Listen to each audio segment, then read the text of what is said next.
Well, grace and peace to you from our Lord Jesus Christ. Our text tonight is 2 Corinthians chapter 11. We're going to begin in verse 5 and walk through to verse 15. Chapter 11, verses 5 to 15. Remember, we're in this third major part of the letter. At first part, basically chapters 1 to 7, was Paul's travel log and his relationship with the Corinthians, and how he then explained his understanding of the ministry of reconciliation. I spent a lot of time seeking to orient the Corinthians toward the nature of gospel ministry. That it's not about triumphalism, it's not about success, it's not about wealth, it's not about prosperity or even health. It's about engaging the gospel of Jesus Christ. And in the proclamation of that gospel, if you're following Jesus, you don't expect a rose garden necessarily. That there is going to be suffering associated with a proclamation of the crucified Christ. In the second part of the letter, chapters 8 and 9, Paul reminds the Corinthians and seeks to persuade the Corinthians to continue their commitment to a contribution for the poor saints in Jerusalem. And that was about grace, how God had graced the Corinthians, and now the Corinthians ought to be the conduit of God's grace to the poor saints in Jerusalem, who will then give thanks to God for what God has done through the Corinthians. Now we're in the third part of the letter, which began in chapter 10. And in this part of the letter, it's a different sort of tone. It's not the explanation of the ministry that we have in the first 7 chapters, nor is it the gentle persuasion of the 8th and 9th chapters. This is much more confrontational, much more. There's a hint of sarcasm in some of the statements. There is a kind of why do I have to defend myself with you? I mean, you should know me. It's just, you get that kind of feel like Paul's a little frustrated that he has to explain this to them, because they should know who he is. He planted that church. He nurtured that church. He's visited that church, been with them over months. So they should know who he is. And so I think there's a little frustration on the part of Paul that he has to explain himself to them. And he's really upset, I think, that he's backed into this corner that he has to boast about something.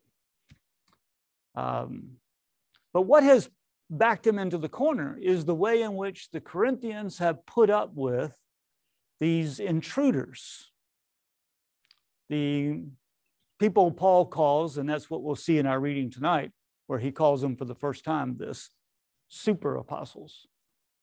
Whoever these people are, they are apparently intruders into Corinth.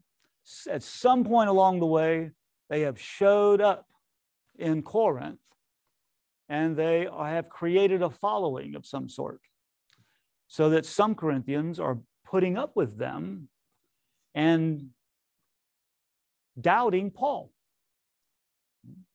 because they're impressed in some way with these super apostles, that they're not impressed with Paul. It's like you got a barely workable preacher on Sunday morning, and he's getting his lesson across, but it's not thrilling, right? And then you got a charismatic person who comes in behind this other and gives this rousing sermon that everybody just gets enthralled with. And then everybody, I want that guy, which happens a lot of times when you have guest speakers, right? I mean, when you hear the same person every week, you get used to their rhythm, you get used to their sayings, their body posture, you get used to the things like that. And then you get a guest speaker in who is given this same sermon for the 20th time, right? And it sure sounds a lot better than what you hear every week. Well, there's a reason why it sounds better. This person's been able to hone it, right? So I think something like that, and something more substantial than that, because that's kind of a frivolous example, superficial example, although psychologically I think we can catch it, right? But I think something more substantial is happening here.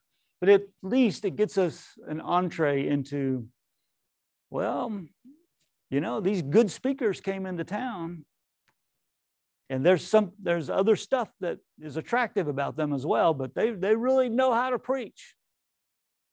And Paul, I mean, he's just hard to listen to, because he's not trained. So Paul is in this frustrating place where he has to defend himself with people whom he should not have to defend himself with. They should know him. They should know his heart. They should know his commitment. They should know his story. But somehow, some Corinthians have placed more confidence in these super apostles than they do Paul. And we're going to get a hint of why that's the case tonight as we read 2 Corinthians. Oh, what happened here? 2 Corinthians chapter 11, beginning in verse 5. So Paul says, I think that I am not in the least inferior to these super apostles. I may be untrained in speech, but not in knowledge.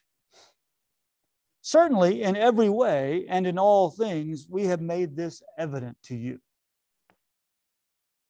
Did I commit a sin by humbling myself so that you might be exalted? Because I proclaim God's good news to you free of charge? I robbed other churches by accepting support from them in order to serve you. And when I was with you and was in need, I did not burden anyone, for my needs were supplied by the friends who came from Macedonia. So I refrained and will continue to refrain from burdening you in any way. As the truth of Christ is in me, this boast of mine will not be silenced in the regions of Achaia. And why? Because I do not love you? God knows I do. And what I do, I will also continue to do, in order to deny an opportunity to those who want an opportunity to be recognized as our equals in what they boast about. For such boasters are false apostles, deceitful workers, disguising themselves as apostles of Christ. And no wonder, even Satan disguises himself as an angel of light. So it is not strange if his ministers also disguise themselves as ministers of righteousness. Their end will match their deeds. Word of the Lord. Thanks be to God. That's a pretty hairy statement from Paul, isn't it? I mean, you notice how it begins in verses 5 and 6. He talks about the super apostles. And then when you get down to verses 12 to 15, what kind of apostles does he describe there? False apostles. And how else are they described? They're not only false apostles, they are deceitful And what? Satan's servants. Yeah, they are in disguise as Satan's servants. Now, when you see it like that, Paul doesn't think very highly of these people, all right? He's really concerned about these people. They are doing something in the Corinthian congregation that is subverting the gospel that Paul can call satanic. Calls them deceitful. They are super apostles. I think we put that in quotation marks, because I don't think Paul is saying, yeah, these really are super apostles. The word super there it's related to the word we get hyper from. These are hyper apostles, like they're the mother of all apostles. It's that kind of hyperbolic statement that Paul is using, I think, in a very sarcastic way. He's using it in the way that they think of themselves, right? They think of themselves as super Paul, right? Above Paul, better than Paul, superior to Paul. Right? And that's why Paul says, I don't think of myself inferior to them. They think I'm inferior, but I don't think of myself as inferior. I may not be trained in speech.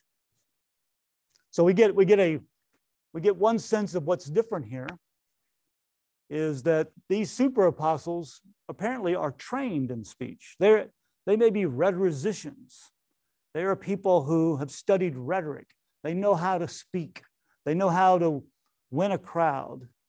They know how to persuade orally. Articulate, yes. So that it's, and that's a very valued skill in the Greco-Roman world. Most people can't read. How do they learn stuff? Yeah. Do we know if the super apostles were Jewish or Greek? We don't have any idea. The question is, are they Jewish or Greek? Are they Jewish or Gentile? We don't know. Some people think they're kind of Judaizers, like they're trying to bring in, like in Galatians, but there's no hint of that. Paul doesn't call them false apostles and then say, here are the specific problems in theology, or here are the specific doctrinal problems. The problems that Paul notes don't have anything to do with doctrine per se, what we would typically think about as doctrine. They have to do with practice, how ministry is practiced rather than what is taught. So they may be coming in and teaching something really good and true. But it's the way they are coming in and how they are practicing their ministry that is the problem. That seems to be more, but we really don't know if they're Jew or Gentile. I don't think we know. Some people might suggest they're one or the other for various reasons, but I think we just don't know. But what we do know is that they have some Greco-Roman skill. They're rhetoricians, right? They're trained, which is that high value again. It's an oral culture. Most people can't read. Most people learn from listening. And one of the big entertainments is to go down to the forum of the city or the city center and listen to speeches. And there are professional speech makers, down there. Just like you might go to a city square and you have mimes and puppets and, different people playing, instruments, looking to get a little payment for it, have them all over the place. Well, people would do that with speech making as well. So if you're trained in that, that's a lot of honor. A lot of honor goes to that. So Paul says, I'm not trained. And actually the word that means untrained that's translated here is the Greek word idiotes. What does that sound like? Idiot. Paul says, I'm an idiot. Now, he doesn't mean by that, I'm kind of off or something. What he means is I'm untrained. I'm unlearned.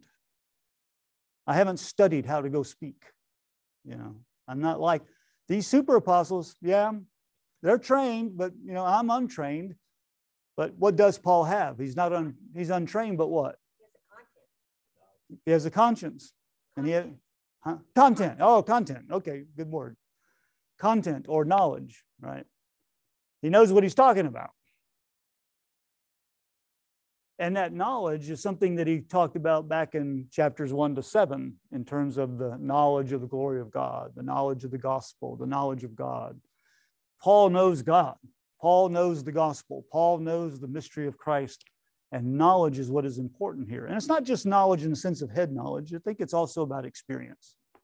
It's about knowing God in an experiential way, or knowing the ministry in an experiential way. And so Paul doesn't think he's inferior. He may be an inferior speaker, but he is not an inferior apostle. Right? That's something we really got to get under our belt here. He's really, in fact, I think he's going to say he's an authentic apostle, whereas these people are not. But he hadn't got there yet. He's just calling them super apostles right now. Right? So what is the topic between verse 6 and verse 12? What's the primary topic?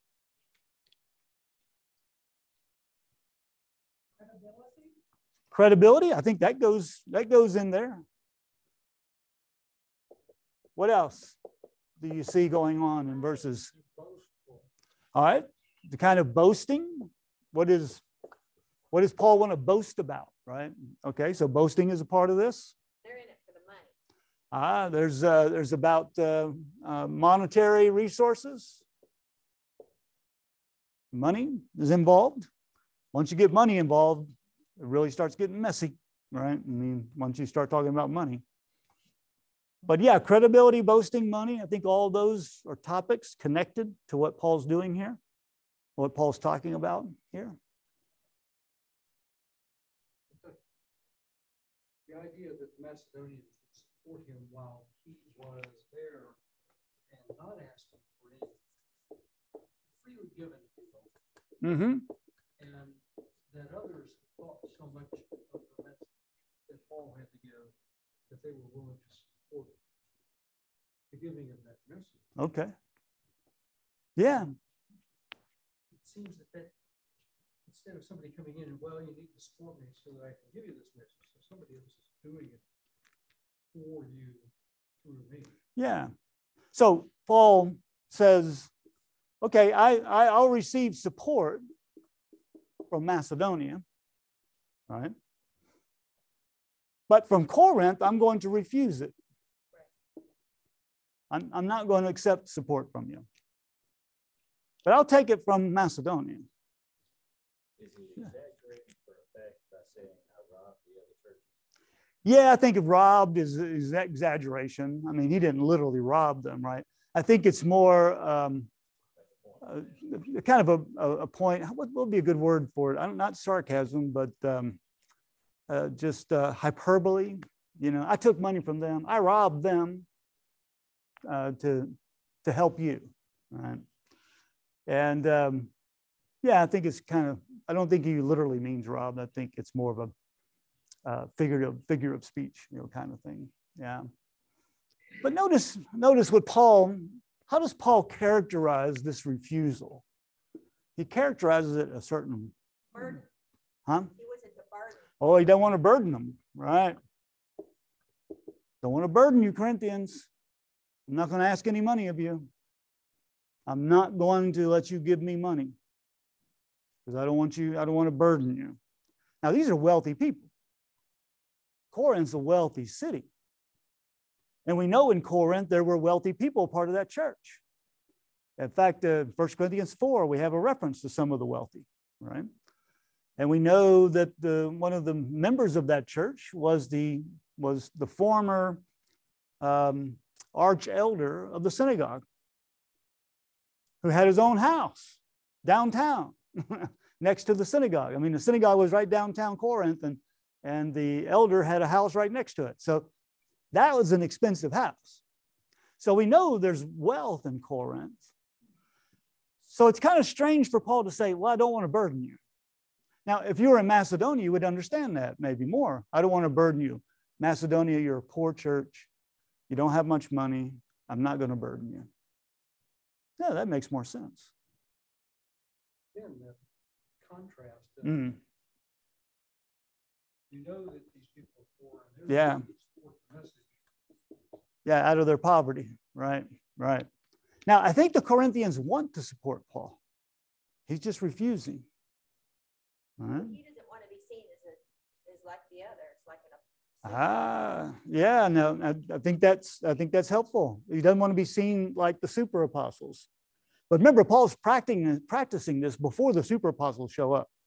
In 1 Corinthians 9, Paul, that whole chapter basically is about Paul saying, this is why I'm not taking money from you. He's already explained this once, right, in a letter, and probably he's explained it a lot in person. So it's kind of frustrating that he has to explain it again. Don't you get, I don't want to burden you. And I think that's a key word, but there's another word too. How does Paul begin verse 7? What's your translation say? Was it sin Was it sin that what? for me to lower myself in order to elevate you? Was it a sin for me to humble myself? Well, how'd you humble yourself, Paul? Well, I didn't take any money out. What I did is I went down to Aquila and Priscilla's shop and I worked leather. I was a leather worker, which included tents, not just tent making. It's leather working is all sorts of products. Tents were one of those, right? So I humbled myself by going and get a job. And I made my own support. We refer to tent makers, right, who are supporting themselves while they're doing ministry. So Paul says, I humbled myself. I went and worked with my hands to support myself. And I got help from other churches, but I wouldn't take it from you. So Paul thinks of this refusal to burden them as a humbling. You might think about Jesus, right? Philippians 2. Have this mind in you, which was also in Christ Jesus. Though he existed in the form of God, did not consider equality with God something to exploit to his own advantage, but humbled himself. And so Paul's humbling himself for their sake. So what is it that he's saving the Corinthians from? He doesn't want to burden them, and he's humbling himself so that they're not burdened. What's he saving them from? Well, this is where we got to step back into the Greco-Roman culture. And in stepping into that culture, I think we can make a little bit more sense of this. The Greco-Roman culture was built on the patron-client hierarchy. The emperor was the patron of the whole, empire. Masters or patrons over their slaves. Business relationships, all sorts of relationships, student-teacher relationships. They're all kind of patron-client. That was the structure of society. And particularly in a kind of a Greco-Roman world that we're talking about here, particularly a Roman world, that Corinth was located in Greece, but it was primarily a Roman city because the Greek city had been destroyed several decades before, and then was in like 31 BC, it was replanted as a city by Roman retirees, Roman soldiers who'd retired. And we're not talking about retirees like 70, we're talking about retirees like 35, 40, that kind of thing. So you have basically a Roman colony, a Roman city, which heightens the patron-client sort of thing. So I think here's something of what's going on, because the patron-client relationship is a hierarchy. It has mutual obligations. So, for example, the patron is obligated to make sure the client has all that the client needs, right? But then the client is obligated in terms of loyalty to the patron and supplying what the patron needs, right? So that two-way street, it's not horizontal, it's vertical. So in a Greco-Roman environment, when somebody gives you money and you stay in their house and you are basically contracted to do a job, you are in a context where loyalty is primarily invested in the patron rather than the job. So I think part of, and I don't know if this is the whole thing, because we're kind of reading between the lines here, a little uncertain. But I think, at least in part, Paul does not want to put the Corinthians in a position where he can't freely speak the gospel. He wants to be able to come in untethered from any patron, not obligated to any particular patron or person or household. And he wants to be able to speak the word of God freely, to proclaim the gospel freely in Corinth. And that seems to be Paul's general practice, that's the way when he went to Ephesus, he did the same thing, right? He worked with his hands. And I think it has to do not so much with, well, you should never pay anybody then for preaching the gospel. Well, no, that's not Paul's point, because in 1 Corinthians 9, Paul said, yeah, you ought to support those who are preaching the gospel. Or Galatians 6, verse 6, when those of us who receive spiritual benefits should respond with material blessing, right? So Paul is not opposed to that, but for whatever reason, in terms of the Greco-Roman culture and the way Paul saw himself in that culture, he doesn't want to come into a place and start a church that he makes his living off of. Because then he becomes the client of the patron. And Paul wants his independence. He wants to be able to speak the truth. And unencumbered with the pressures of patronage. Now, this is not an uncommon problem, right? Ministers who are salaried at churches, they live in this tension of freedom and a kind of limitations because of expectations. You know, a patron has certain expectations of their client. And those can be very delimiting. And that can happen to a minister or to anyone who's on staff at a church or on staff in a ministry of any kind who is receiving material support for their spiritual work, which is not a bad thing, but it does create this kind of tension where the one who is salaried might become more timid, more tepid, more bending over not in necessarily a good way, right? But giving in to the powers, because that's where my paycheck comes from. Right? And I think that's what Paul wants to avoid, especially in this Greco-Roman environment where the patronage culture was so ingrained. It would be very difficult for these wealthy Corinthians to support Paul and for them to not think in terms of, oh, he's my client. He needs to do what I tell him. We get enough of that in our business culture. when elders are businessmen and they treat their staff out of that mold, right? Out of that context.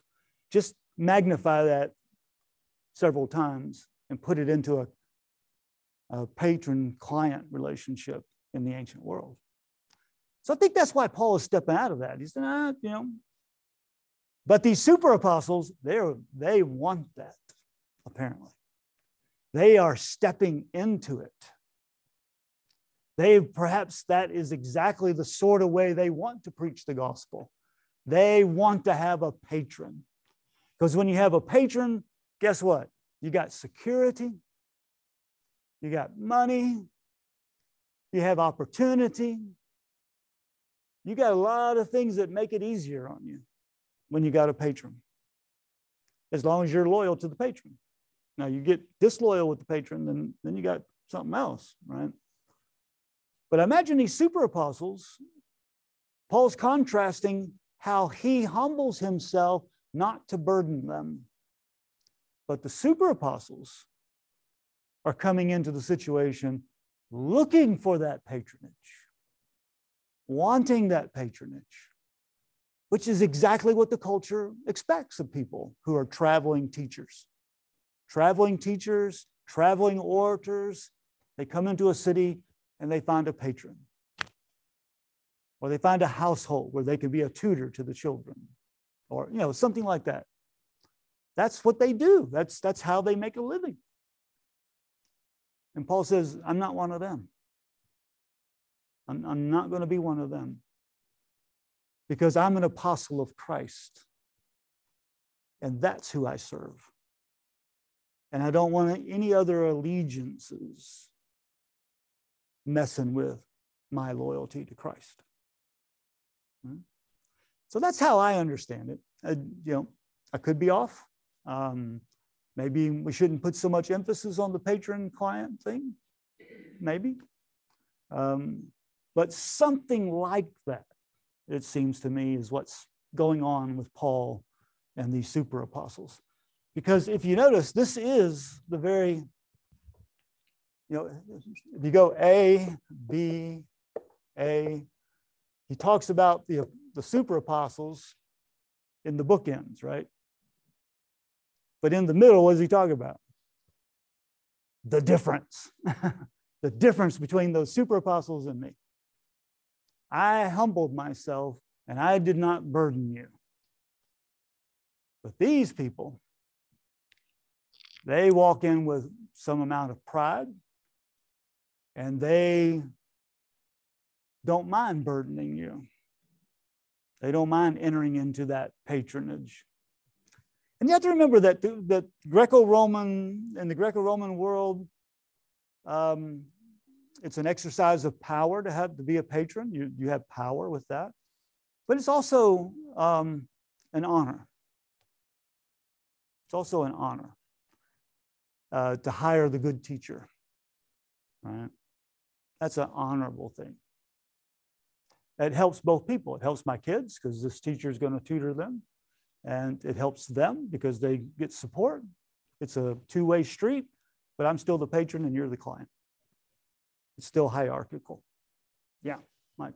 So would it be overstating it? Like it seems the culture would view it as though the patron has every right to call the shots. Yeah. Patron has the right to call the shots. Now, the patron, if it's an honorable patron, is going to listen to the client, right? But still, the patron is the one with the money, right? Is the one with the power. Just think about the emperor as the patron of the empire, right? So, for example, when I talk about this patron being an honorable thing in the culture, you can imagine Paul coming into town. He's planning this church, and several people have been converted and baptized, and now this church has got a core group, and they're meeting in somebody's house.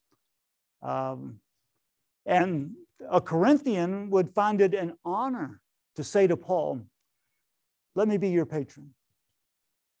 That would be honorable to the Corinthian. But then when Paul says, no, I don't do that, what might the Corinthian think? Yeah, he's made this great honorable request. He's given Paul this honor of inviting Paul to be his client and he's the patron.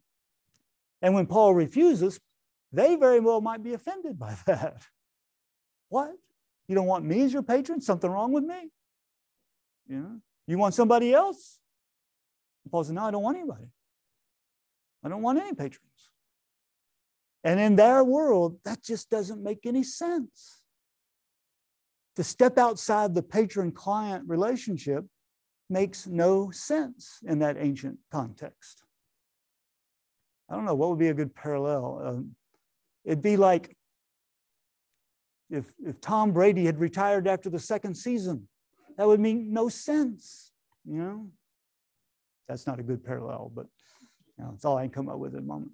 But it would just be so out of the ordinary that people would be offended by it. You're going to go it on your own?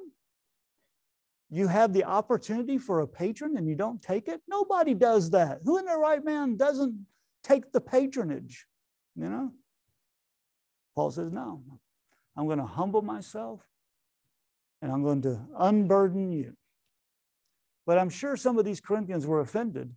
And when these super apostles come into town and they have these great rhetorical skills and they have their own pride, and someone says, oh, can I be your patron? And they're going to say, well, of course. Yeah, that's what I'm looking for. I'm looking for a patron. Yeah. And they would then be supported to preach whatever they're preaching. Yeah. So when he says, I'm not going to burden you, he knows, he's smart enough to know how they're going to hear that. Yeah, yeah. He's in this burden language. Right. It's again, it's kind of a little, it's a little sarcasm there. I'm not going to burden you. Like you're a rich person. Yeah, yeah. Saying, right. I'm not going to burden you for dinner. Yeah, I mean, you can just, I would love to see Paul's face while he's saying this, you know. What kind of smirk would he have maybe? Is, I'm not going to burden you. You rich people, I'm not going to burden you. I mean, what does that sound like, you know? Sounds pretty cutting. Yeah. I'm sorry? Uppity. Sounds a little uppity. Yeah. Well, because they are uppity. So you respond fire with fire, I guess. You know, you give them a little uppity back, maybe. I don't know. But it's all in the service of the gospel. And notice when Paul says that, he comes back to it in what, verse 11, when he says, okay, I'm going to keep boasting about this. This is my boast. This is something I do, you know, in every church I go to, basically. And I'm going to continue to do this. I'm not going to give this up. This is my way of doing ministry, and I'm going to continue to do it. But why do I do it? I don't love you? Can you imagine some patron saying, well, you don't love me, Paul. You're not taking my patronage. You won't take my money. You don't love me. Paul says, God knows I do. God knows I do. In fact, Paul even offers a little swear here, right? In terms of an oath, where he says, as the truth of Christ is in me, I'm telling you the truth, which is in contrast to the deceitful workers, right, of the super apostles. So now, against that backdrop, because this is the point, right? That is a major point at issue between Paul and the Corinthians. Something that he has to keep explaining over and over, apparently, because they just can't get it through their thick Roman skulls. Yeah. And you can understand why. You know, it's hard. Once you're swimming in the water, a fish doesn't know they're in water, right? They don't notice the water. That's just the air they breathe. When you're swimming in a culture of patronage, for somebody to step outside of that and say, we're not going to do it that way, that just doesn't make sense to them. It's like we're going to give away free cattle. That doesn't make sense. No, we're not going to do that, right?